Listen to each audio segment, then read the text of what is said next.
তোমরা কি কোনোদিনও মাছের দো পেঁয়াজা খেয়েছো? যারা যারা মাছ খেতে ভালো লাগে না কিংবা একঘেয়েমি মাছ খেয়ে বোর হয়ে গেছো, তারা এইরকম মাছের দো পেঁয়াজা বানিয়ে দেখতে পারেন। অসাধারণ লাগে গরম ভাতেতে। এই মাছের দো পেঁয়াজা বানানো খুব সোজা আর খেতে হয় দারুণ টেস্টি। একঘেয়েমি মাছ খেতে আমার একদম ভালো লাগে না, তাই আজকে বানিয়েছিলাম মাছের দো পেঁয়াজা। নামটা কিন্তু আমরা অনেকেই শুনেছি, কিন্তু কখনো কিন্তু বাড়িতে বানিয়ে ওঠা হয়নি। আমার এই রেসিপি দেখে একবার হলেও বাড়িতে বানাবেন আর আমাকে জানাবেন কেমন হয়েছিল। প্রথমেই আমি এখানে মাছ নিয়েছি। মাছগুলো এইভাবে ছোট ছোট করে কিউব করে কেটে নেব।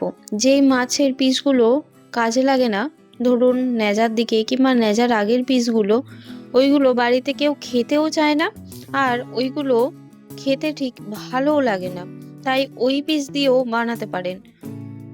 আমার কাছে ওই ন্যাজার পিস ছিল না, আমি এমনি নর্মাল চেকার পিস দিয়েই করেছিলাম। তবে আপনারা চাইলে যে রকম খুশি পিস দিয়ে বানাতে পারেন।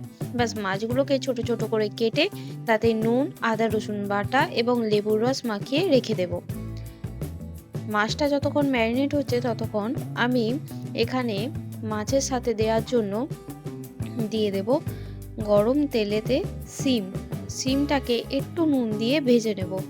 এখানে চাইলে আপনারা সিম নাও দিতে পারেন, তবে শীতকালে সিম দিলে ভালোই লাগে খেতে। এখানে সিমটাকে আমি নুন দিয়ে ভালো করে ভেজে তুলে নেব। সিম আমার ভাজা হয়ে গেছে, এখানে আমি তুলে রেখে দেব। তারপরে এখানে আমি ছোট করে চৌকো করে কেটেছিলাম আলুটাকেও নুন দিয়ে আমি ভালো করে ভেজে নেব, যাতে সিম এবং আলুটা একটু ভেতর থেকে সেদ্ধ হয়ে যায়। আপনারা শুধু আলু দিয়েও বানালে কিন্তু এটা দারুণ টেস্টি হয় খেতে। তারপরেই আমি কড়াইয়ে তেল দিয়ে দেব মাছটা। যে মাছটা আমরা আগে থেকে ম্যারিনেট করে রেখেছিলাম, মাছটা দিয়ে আমি মিডিয়াম ফ্লেমেতে মাছটাকে একদম ভেজে নিতে হবে। মাছটা একটু ভেঙে যেতে পারে, কিন্তু ভেঙে গেলে এটা আরও সুন্দর খেতে হয়।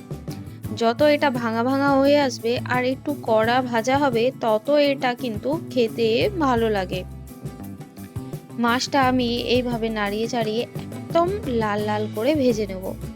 আর ভাঙা ভাঙা হয়ে গেলে কোনো সমস্যা নেই, এটা বরঞ্চ সবজির সাথে মিশে গেলে খেতে আরও সুন্দর হয়।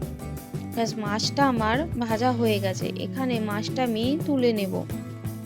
তবে মাছটাকে কিন্তু একদম লাল করে ভাজবেন, নইলে কিন্তু একদম ভালো লাগবে না। ব্যাস মাছের গন্ধও থাকবে না, আর মাছটা খেতেও খুব ভালো লাগে। মাছের সাথে আমি কিন্তু কয়েক কোয়া রসুন দিয়েছিলাম। রসুন ছাড়া কিন্তু কোনো কিছুই ভালো লাগে না খেতে। এখানে রসুনটা দিলে কিন্তু রসুনটার খুব সুন্দর একটা ফ্লেভার আসে। রসুন দিয়ে আমি মাছটাকে ভেজে তুলে নিয়েছি। তারপর ওই কড়াই দিয়ে দিয়েছি তেল দিয়ে আমি এখানে কিউব করে পেঁয়াজ কেটে রেখেছিলাম, যেমন আমরা চিলি চিকেনে পেঁয়াজ কাটি ওই রকম। দো পেঁয়াজাতে পেঁয়াজ তো লাগবেই, পেঁয়াজটাকে একটু ভেজে তুলে রেখে দেব। তারপরে আমি ওই তেলেতেই দিয়ে দিয়েছি পেঁয়াজ কুচি এবং লঙ্কা কুচি। এখানে আমি একটা মিডিয়াম সাইজের পেঁয়াজ দিয়েছি, যেমন মাছ থাকবে সেই অনুযায়ী পেঁয়াজটা দিলেই হবে। তারপরে পেঁয়াজ এবং লঙ্কাটাকে একটু ভেজেই আমি দিয়ে দেবো টমেটোটা আমি এখানে একটু বেশি পরিমাণে দিয়েছি, একটা বড় সাইজের টমেটো দিয়েছি। তারপরে বেশি কিছু গুঁড়ো মশলা যেমন হলুদ গুঁড়ো, লঙ্কা গুঁড়ো, জিরে গুঁড়ো, ধনের গুঁড়ো ব্যাস দিয়ে একটু নাড়াচাড়া করে আমি এখানে দিয়ে দেব আলু এবং সিমটা। এখানে আর কিচ্ছু দেওয়ার দরকার নেই, এক্সট্রা কোনো মশলা, এতেই দুর্দান্ত খেতে হয়। আমি এখানে সিম, আলু এগুলো এখানে দিয়ে দেবো। তবে তার আগে আমি এখানে অল্প নুন দিয়ে দিয়েছি, যাতে টমেটোটা গলে যায়। সিম এবং আলুটা দিয়ে আমি মশলার সাথে ভালো করে কষিয়ে নেব। যেহেতু সিম এবং আলুটা আগে থেকেই সেদ্ধ হয়ে আছে, তাই এখানে কিন্তু কোনো রকম জলের দরকার নেই। আমি জাস্ট একটু ঢাকা দিয়ে রান্না করলেই একদম তাড়াতাড়ি হয়ে যাবে।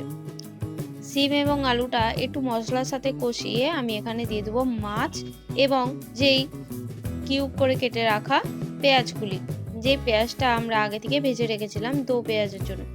ব্যাস পেঁয়াজ এবং মাছটাকে দিয়ে ভালো করে আমি একটু খুন্তির সাহায্যে চেপে চেপে দেবো, যাতে এটা একটুখানি ঘাটা ঘাটা টাইপের হয়। এটা যত আমি কষবো মশলার সাথে এত সুন্দর একটা গন্ধ বেরোয় যে বারবার খেতে মন যাবে। ব্যাস এখানে আমি ভালো করে কষিয়ে নেব মিডিয়াম ফ্লেমে। যখন দেখবেন একদম শুকনো শুকনো হয়ে গেছে তখন জানবেন এটা একদম রেডি হয়ে গেছে।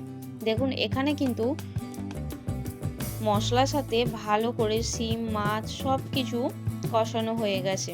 আর আস্তে আস্তে এটা কিন্তু একদম শুকনো শুকনো হয়ে গেছে। আর যত শুকনো হয়ে যাবে তত কিন্তু কাঁটাগুলো একদম ওপর থেকে ভেসে যাবে। কাঁটাগুলো চাইলে আপনারা বেছে ফেলে দিতে পারেন, তবে এমনিই এটা ভালো লাগে খেতে। ব্যাস এটা আমার একদম রেডি, গরম গরম ভাতে ব্যাস এই রেসিপি।